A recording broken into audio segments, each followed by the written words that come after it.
Her name is Wendy. She's the face of one of the fastest growing crimes in the world. And you are her #1 target. Identity theft hitting Americans from foreign soil is big business. Every 4 seconds, an ID thief uses a stolen credit card. Yours may be next. We have a hit for $723.74. Wow. Our year-long investigation revealed the secrets of the trade, how thieves buy, steal, and sell your identity. Somebody could get this information, log on to somebody's account, and take their money. Drain their account. Tonight, we go looking for Wendy herself. You ready? Ready. As Chris Hansen launches an international manhunt. I'll call you as soon as I get to Zurich. Can we crack a crime that costs Americans billions? So you did actually receive the home theater system. And can the man Wendy duped into helping her help us track her down? Will you help me? Yeah, we'll help you. An all-new Dateline hidden camera investigation to catch an ID thief. We showed you what ID thieves can do to you. Wait till you see how we turn the tables on them. Good evening and welcome to Dateline. I'm Stone Phillips. And I'm Ann Curry. Tonight, the latest in our year-long investigation into identity theft. It's a fast-growing crime that threatens everyone because police say ID thieves are difficult to stop, almost impossible to catch. So we decided to try to lure these thieves out into the open, or at least within sight of Dateline's hidden cameras. Would it work? Here's Chris Hansen. We're on the hunt for a new kind of predator. Wendy, the apparent mastermind of an international identity theft ring. So far, the search has taken us clear across the country, and tonight, it's about to take us around the world. Undercover in Europe and Africa, as we track down the crooks who steal your credit card and banking information to go on shopping sprees with your money. Right now, they're buying and selling personal identities. I started the search for Wendy after I saw something most Americans never see. We have her credit card number, expiration, mother's maiden name. Internet security expert Dan Clements took us on a tour inside illegal underground internet chat rooms, Social security number, date of birth, and PIN. where we watched in amazement as computer hackers and identity thieves actually bought and sold your most personal information. They're selling logins to bank account. Barclays, Wells Fargo, HSBC, all the large banks are here to be bought and sold. So somebody could get this information, log on to somebody's account, and take their money. Drain their account. And Clements says the thieves don't need to steal your actual credit card anymore. They just need the information. So if a hacker can crack a computer at a bank or store, he can download all the data he needs to steal countless identities. A massive consumer data theft. Just last week, the company that owns the popular retail chains TJ Maxx and Marshalls disclosed that hackers may have stolen 45 million credit card records.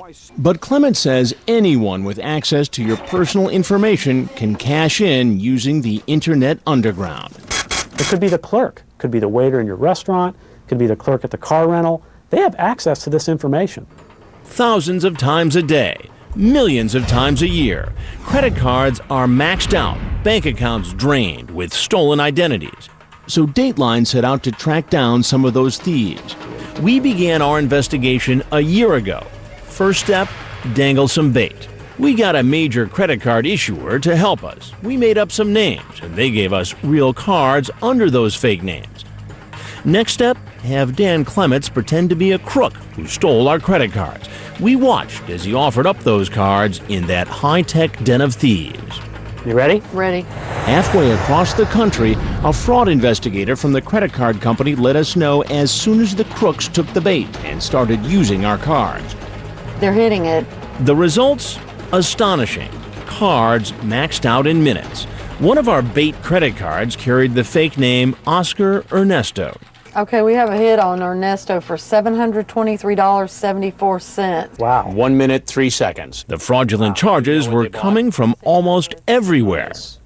We had purchases in 16 different countries. Every continent except for Antarctica, basically. Identity theft hitting Americans from foreign soil is big business.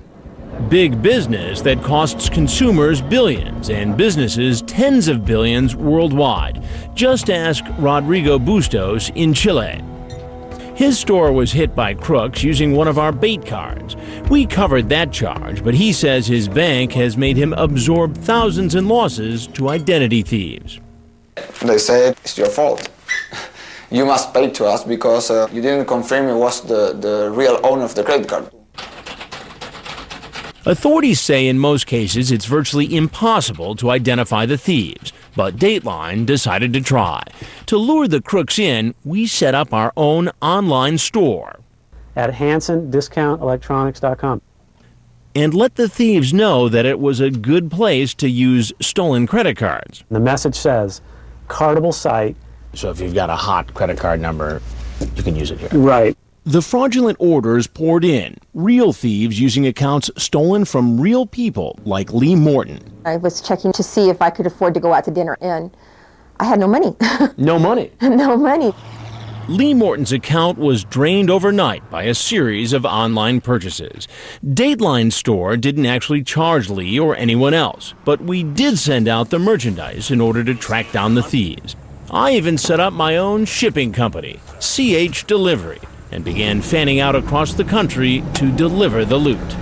I hoped the deliveries would lead us right to the thieves' doorsteps, but instead, I met people like Vicky Bebo. This is the correct address for college? Yes. And Angela Cater. Look at this crap. So you got it. Both said they thought they were doing a favor for a man they met on the internet. Let's get married, I really love you, I miss you, and it's mushy all the time.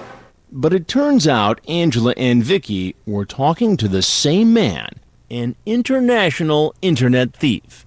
Using this picture and calling himself Paul Desmond, he has tricked them into accepting all this stuff and had asked them to forward it to his store overseas.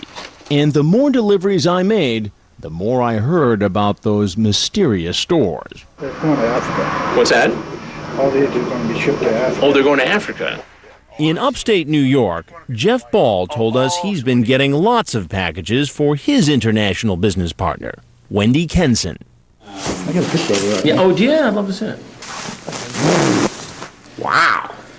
That's exotic, man. He told us Wendy is a model who wants to marry him. Over the internet, she told him she ran an international business and he could make money if he'd help her send packages to locations all over the world, including a shipment to Africa, a home theater system so big the shipping bill was more than $2,000. He agreed to pay that and thousands more. But as we talk, Jeff Ball doesn't seem to be aware that the packages being shipped to his house in Wendy Kenson's name have been ordered with stolen credit cards. So it's a bitter dose of reality when we tell him the truth. And it appears, based upon our investigation, Jeff, that you've gotten caught up in an international conspiracy. I got caught up into it again. Now we're hoping that Jeff Ball will be willing to turn on Wendy and the thieves who scammed him. Will you help me? Yeah, we'll help you. But our search won't stop here in the U.S. To try to track down Wendy and her gang of thieves, we'll have to follow the trail of the packages overseas. My name is Chris, and I wanted to ask you about a package.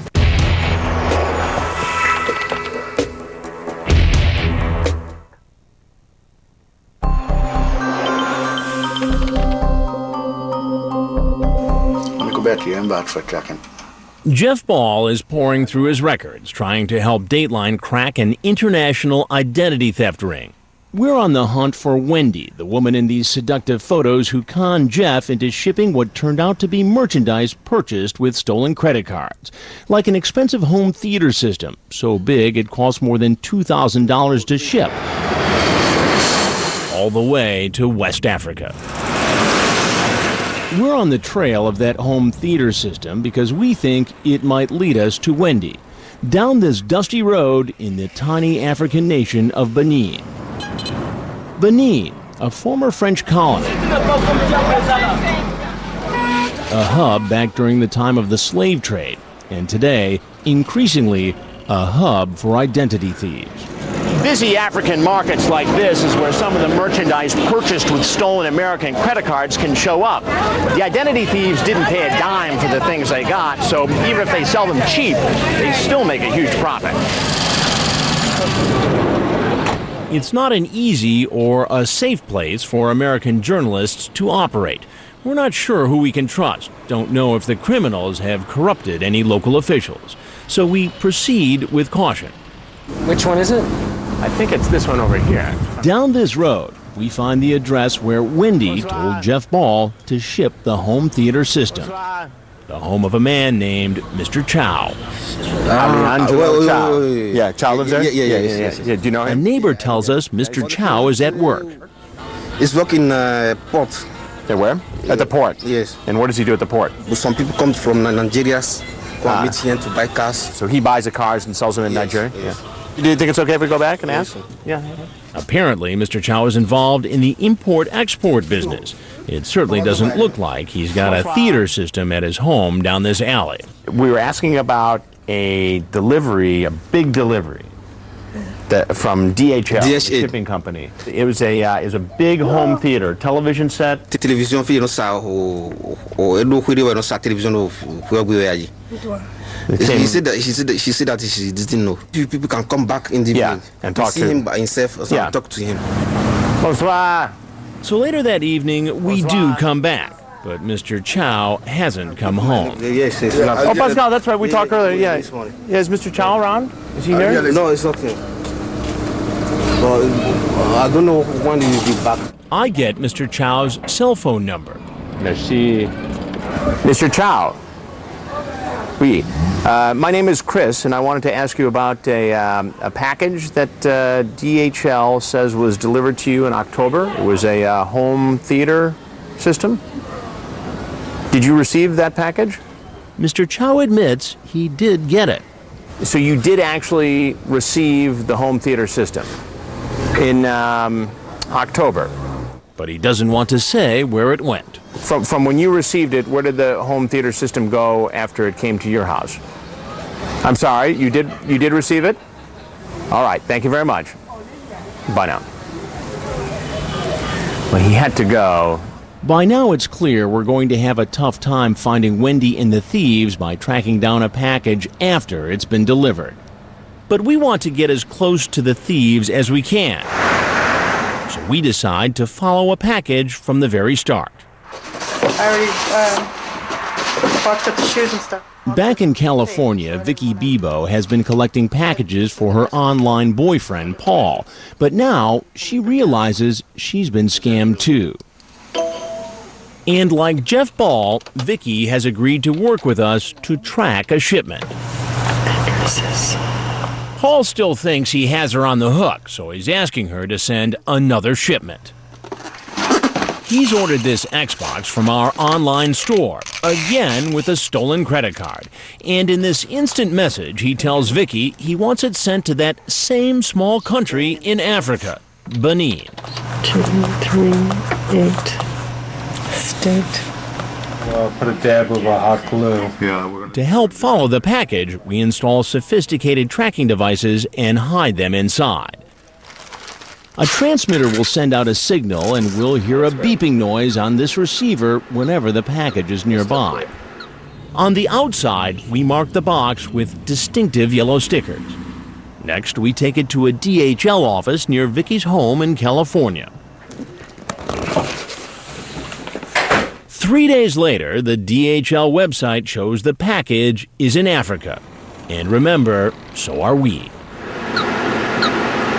Our tracker locates the signal of our Xbox in the customs building at the airport. But a few hours later, the signal disappears, and the DHL website says our package has been picked up. Okay, a little bit more. Slow down. So we set off in search of our Xbox.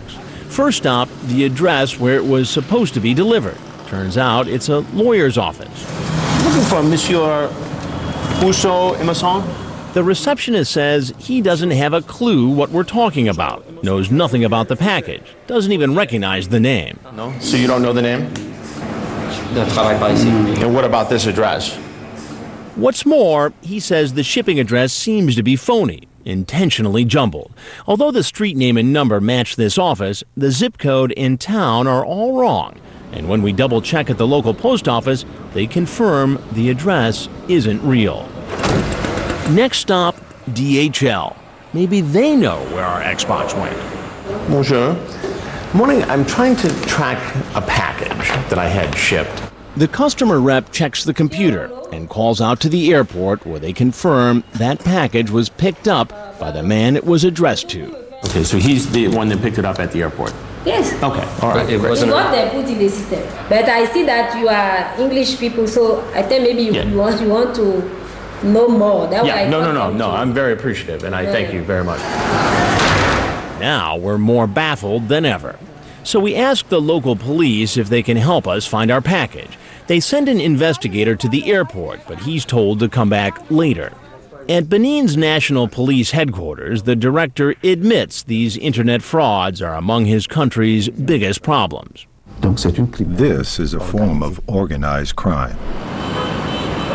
Andy says his country has fallen victim to criminals from the country next door, Nigeria, a well-known haven for identity thieves. But why would Nigerian criminals use another country as a drop point for stolen goods?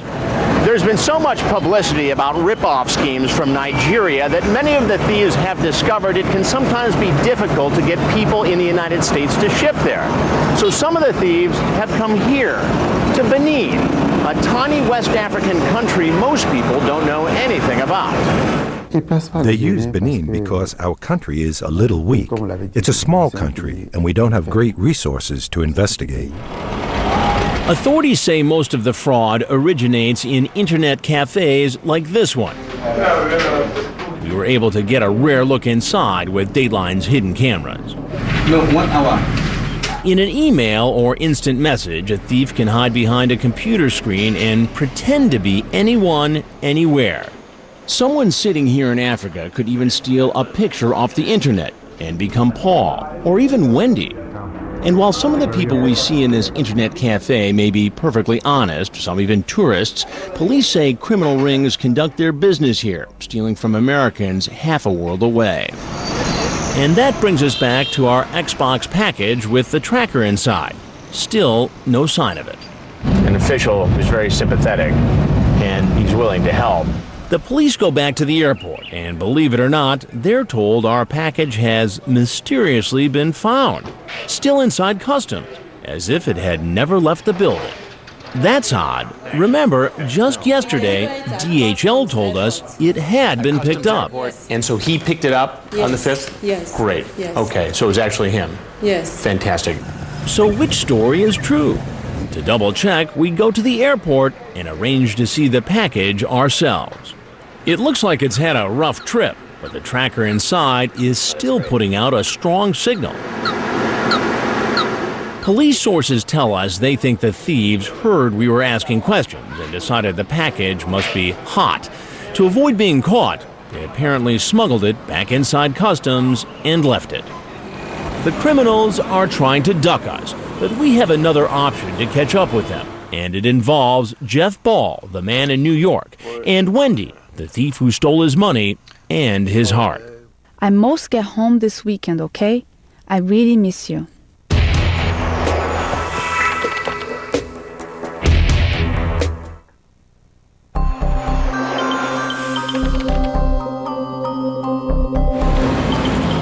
We've been all the way to Africa searching for Wendy and her international identity theft ring.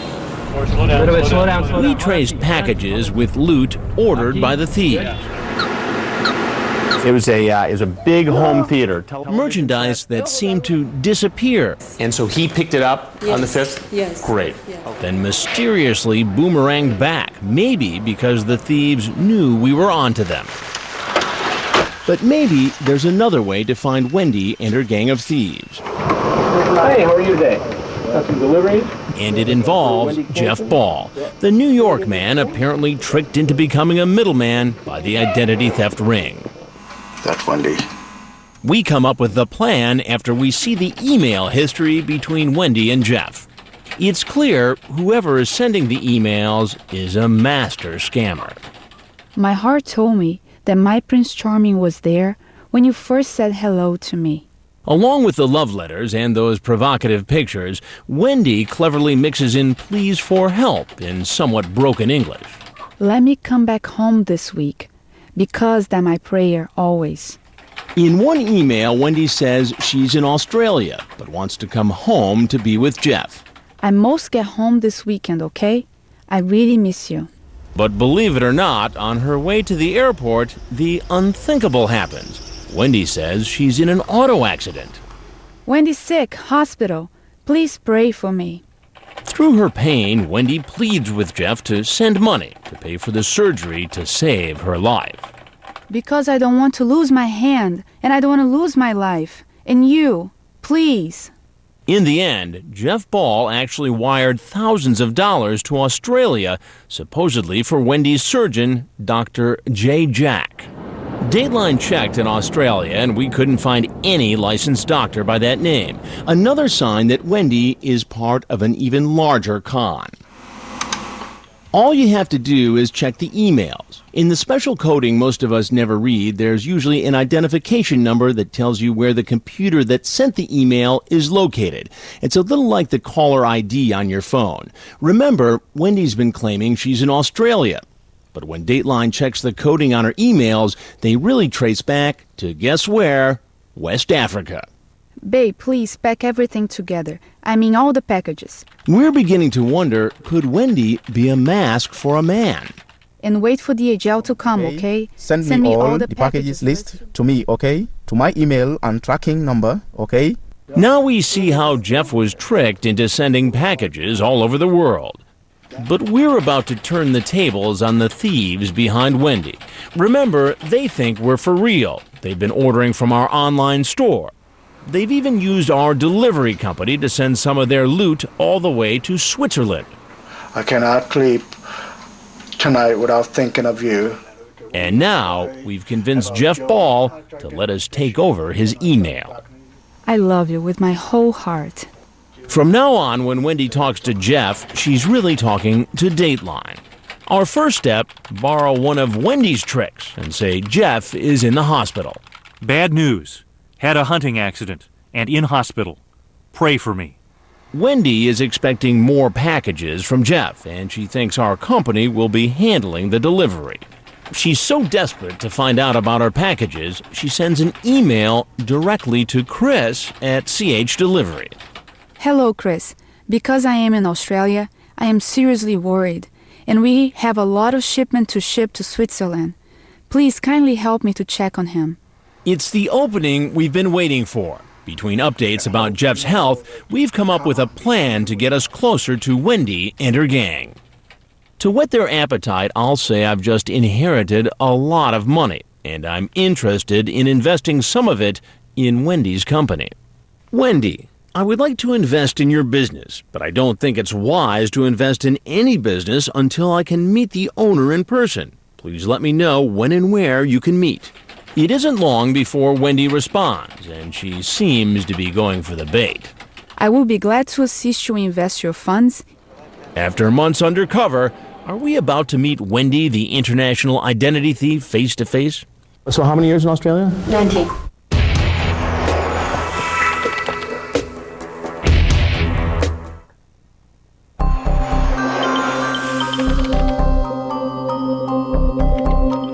We've decided to give the identity thieves a dose of their own medicine. Our mark?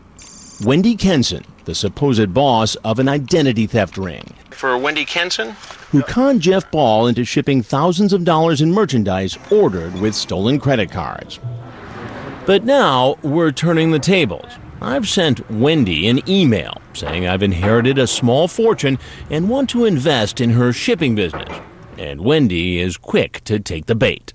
Hello, Mr. Chris. Thanks for your email. I am happy you want to invest with me. But to seal the deal, I tell her we'll need to talk face to face. Finally, Wendy agrees to a meeting in Zurich, Switzerland. I will be glad to assist you invest your funds in valuable and profitable business. But mysteriously, Wendy says she won't be able to make it there herself. Instead, she's sending her trusted Swiss lawyer, Barrister Michael. My attorney is ready to meet you at the hotel on Friday afternoon. I have already explained everything to him. Yes, Barrister Michael. I happen to be in London when I call Barrister Michael to confirm. I'll call you as soon as I get to Zurich, but let's plan on a 2 p.m. meeting on Friday. That's when we notice something about his phone number. Remember the package we delivered for Wendy in Switzerland? Wendy gave a contact number for the person receiving the stolen merchandise, and it's exactly the same phone number she gave us for her lawyer. Another sign Barrister Michael is directly involved in Wendy's identity theft ring. Switzerland, the legendary land of secret bank accounts. It's here in Zurich that we'll try to track down the man who could be one of the masterminds behind the international theft ring. The man Wendy calls her trusted attorney. Barrister Michael? Well? Yes. With our hidden cameras, we meet Barrister Michael in a hotel lobby, and he's brought along a friend, a woman who seems confused about her own name. Edith Doris, yes. Edith, Doris, whatever, but not Wendy. We take them upstairs to a hotel suite equipped with more hidden cameras. Hey, how are you? Barrister Michael, nice to see you. Chris Hansen, it's a pleasure. Nice to see you. Please come in. Hey, Doris, nice to see you. I try to get right down to business and ask Wendy's lawyer what he can tell me about her. Wendy Kenson. Yeah, exactly. Yeah, she was also in Switzerland. Oh, really? Yeah. Now, how did you meet Wendy originally? I met her last year. Oh, here in She came to Switzerland. Switzerland. Yeah. So I met But the barrister seems more interested in talking about the woman he's brought along, Doris. She may not be a swimsuit model, but like Wendy, she says she's lived in Australia. And like Wendy, she has a business proposition for me. Your business is what now?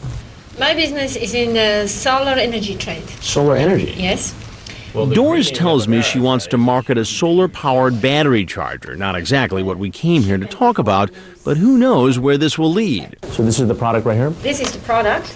Oh, really? It just arrived. Wow, really? She tells me it works with all kinds of devices. You can recharge mobile phones, iPods, CD players, cameras. Nancy? Yeah. I'll tell you something else. It has a normal light and it has a UV light. What's more, she claims it can even detect counterfeit money. It's quite a gadget. Yeah. Doris says she wants to market it in the Middle East and Africa, but she doesn't seem to have much of a plan. And do you have a business plan that you've written out? Or? Well, the business plan is quite simple. Yeah, that we need to make the business plan together. Right. What she really seems to want is $200,000 from me. And when would I start seeing a return on my $200,000 investment? 6 months to 12. 6 to 12 months. And what's the I tell Doris I'll think about it, but I'd rather find out more about Wendy and her lawyer. He says he's from South Africa. Which law school did you go to? That was Johannesburg Law School. Johannesburg Law School? Yeah. Right. What year did you graduate? It's quite a long time. It's quite a long time. Yeah. How old are you now? I'm 36 years. 36, okay. Yeah. So probably... It's about 20 years ago. 20 years ago. Hold on. This doesn't add up. He's 36 and got his law degree 20 years ago when he was 16? He catches himself. No, I mean, I said 20 years ago, about 16 years ago, I mean. 16 years ago. Yeah. Because I started my education really I was going young. to say, 20 years ago, you'd have been a 16-year-old lawyer. What's going on? Who is this man? Wendy calls him her trusted lawyer, but is he really a lawyer at all? And what kind of cases do you usually handle? Criminal cases. Criminal cases. Sounds fitting. But remember, we're really here to smoke out Wendy Kenson, the face of this international identity theft ring. So I push this supposed barrister. Where was Wendy now? Is she still in Australia? I think the last time? No, the last time she called me, she told me she was in Europe, that she wanted to come to Switzerland, that she was in Paris or so. Yeah. She wanted to come to Switzerland, but then I wasn't. Not exactly a straight answer. So I press Barrister Michael for details of the proposed investment I'm supposed to make with Wendy. It's quite confidential. But he doesn't seem comfortable talking about Wendy when Doris is in the room. I would like to see in private pertaining to Wendy. So Barrister Michael asks Doris to leave so he can talk about Wendy's secrets with no one else around. We'll be in touch, okay? We'll see if we Great. can do some business Okay, together. thanks so much. I appreciate it. You have a fine day. Shortly, huh? Yeah, see you. Now that Doris is gone, we're hoping to get the lowdown on Wendy. And we're about to lower the boom on this identity theft gang. I think you came here to scam me out of $200,000. No. Mm-mm.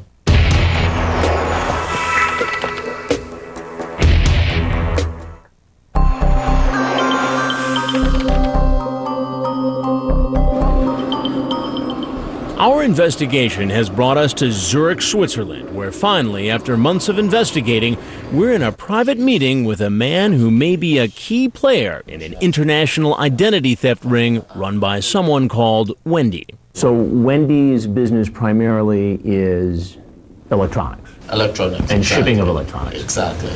He says he's the lawyer for Wendy Kenson, Barrister Michael, and he's meeting me because I've said I want to invest in Wendy's shipping business. Stuff like this shipping down to Switzerland, to Holland, to England, and believe me, she's really doing quite good in this thing. I'm expecting to hear more about the shipping business, but instead, he brings up another scheme entirely, and it involves a friend of Wendy's, a friend in need. She's Portuguese, Italian. Right. She came into Switzerland, but she had some problems, you know? Problems, he says, like illegally laundering drug money. And a whole load of that dirty money, he says, is now sitting in a safe. How much money are we talking about? It's quite much. Millions? Yeah, we're talking about six. She told me 6.5 million US. 6.5 million. Wow. A big part of that 6.5 million could be mine, he says. All I have to do is cough up $45,000 to pay bank fees. Well, I would pay Wendy, or I would pay you, or this other woman. This other woman. Right. But of course, you have to pay my own charges, at least a consultant fee. Right. Well, I'm listening. This sounds more and more like those Nigerian get-rich-quick schemes we exposed just a couple of weeks ago. Anthony, I'd like to talk to you. And that's not why we came to Zurich. Remember, I'm here to talk about Wendy's shipping business, and I want to let Barrister Michael know I'm not about to be swindled. Maybe it's time to make him sweat a little. I wanted to ask you some other questions about Wendy's business. Mm-hmm. Now, I presume you know a little bit about it, what she does in electronics. Not really too much. Wendy's lawyer now claims he doesn't know much about her shipping business. But I ask anyway. But as a barrister, can I just ask your advice on something? Mm-hmm. I show him some of the orders to Wendy that were placed with stolen credit cards. Here again. Wait, let me show you this one. Here, okay. This woman said she didn't know anything about Wendy Kenson, never met her, didn't know anything about it, but her card was used illegally to purchase this. What about that? It's funny. It's funny, huh? No. I explain that time after time, we found people who told us they never approved electronics orders for Wendy. Remember Lee Morton? You know anybody named Wendy Kenson? No. So as a barrister, what does that say to you? How would you advise me on this? Yeah, I wouldn't know. I don't really know much. Right. But this looks... Well, you call these people. Right, and they said, we didn't charge it.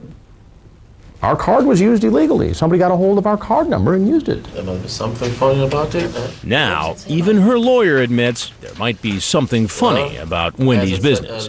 And suddenly, Barrister Michael acts as if he barely knows Wendy at all. Well, what does that say about Wendy? Well, as I said earlier, I knew her when she came to Switzerland. She has to introduce this lady to me. Right. How many times do you figure you talked on the phone or? She called me some few months ago when she was telling me she's somewhere in Europe. And what about those eye-catching photos Wendy sends, supposedly of herself? Barrister Michael acts as if he's never seen them. Now, I want you to take a look at this. Do you recognize her? She has a black hair. But do you recognize the woman in that photo? No. That is Wendy. But she has a black hair. But that's not the Wendy you know. No? This is getting stranger by the minute. Not only does Wendy's so-called lawyer claim not to know about her identity theft operation, now he doesn't even recognize Wendy. It's time to put an end to this charade. I think it would be a good time for you to tell me the truth.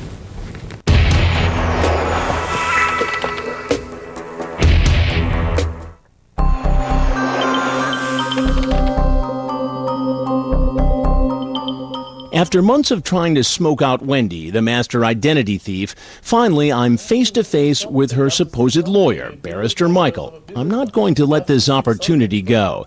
So I tell Michael I think he's told me nothing but lies. I'm investigating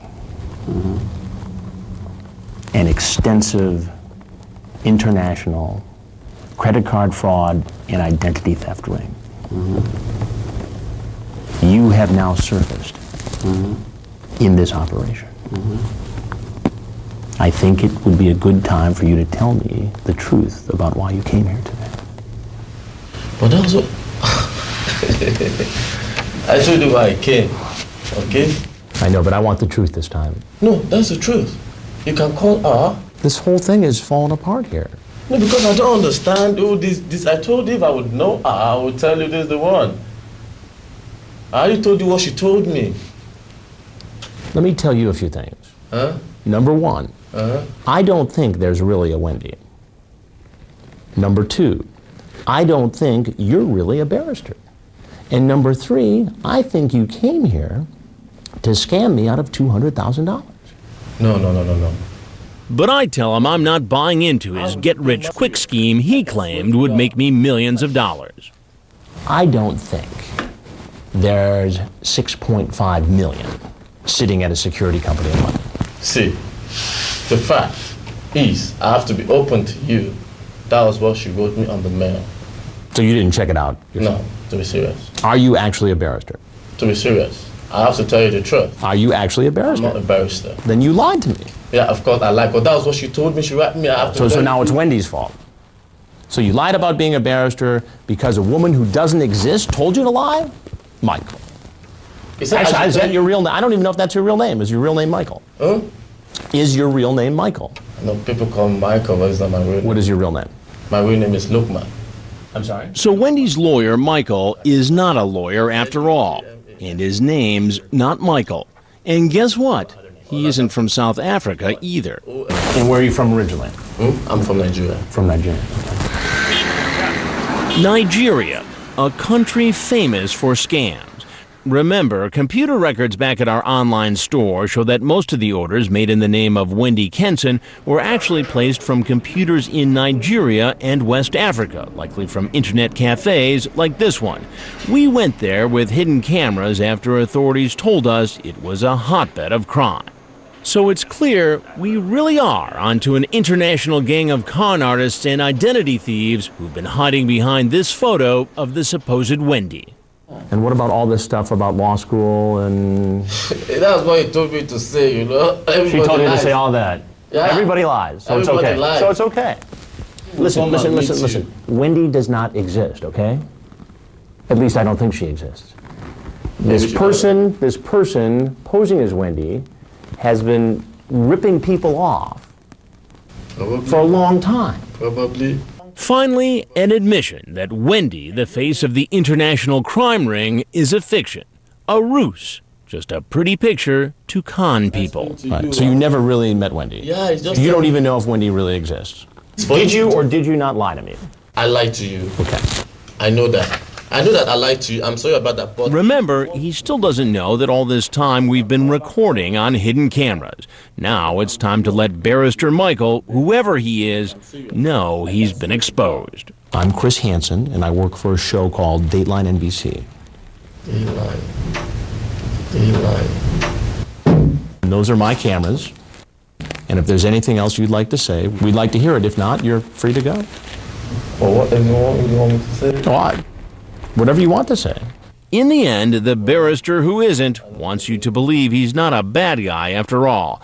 And in spite of his repeated lies, he has an interesting message about telling the truth.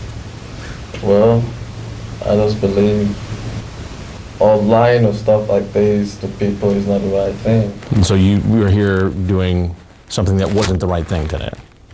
No, I believe I lied to you. Right. So you've never lied to anybody else? I was the first guy you lied to. Of course I lie, everybody lies, of course. Of course. He says he's sorry, though we think he's just looking for an easy exit.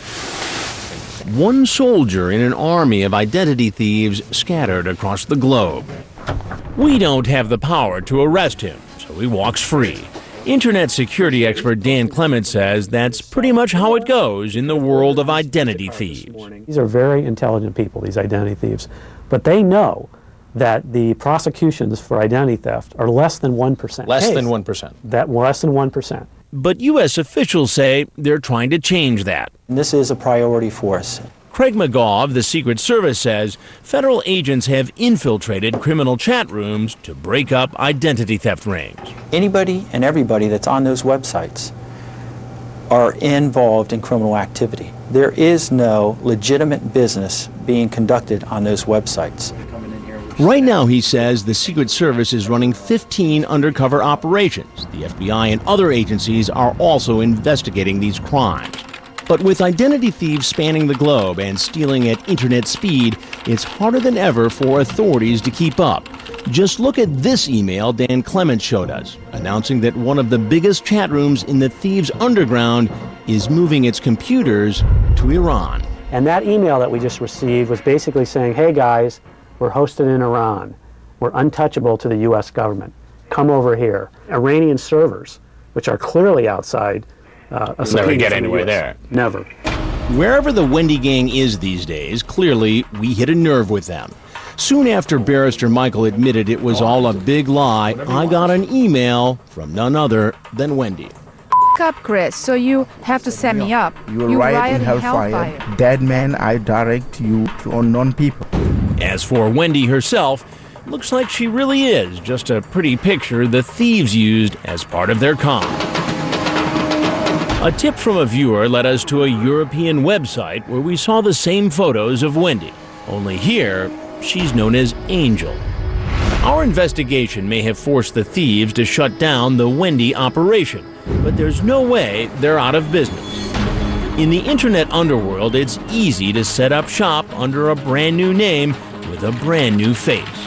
In fact, they're probably prowling those thieves' chat rooms right now.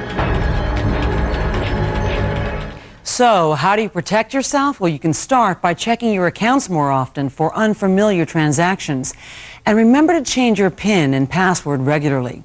For more tips, visit our website at dateline.msnbc.com. We want to take just a moment tonight to mark a milestone here at Dateline. This week we are celebrating our 15th anniversary.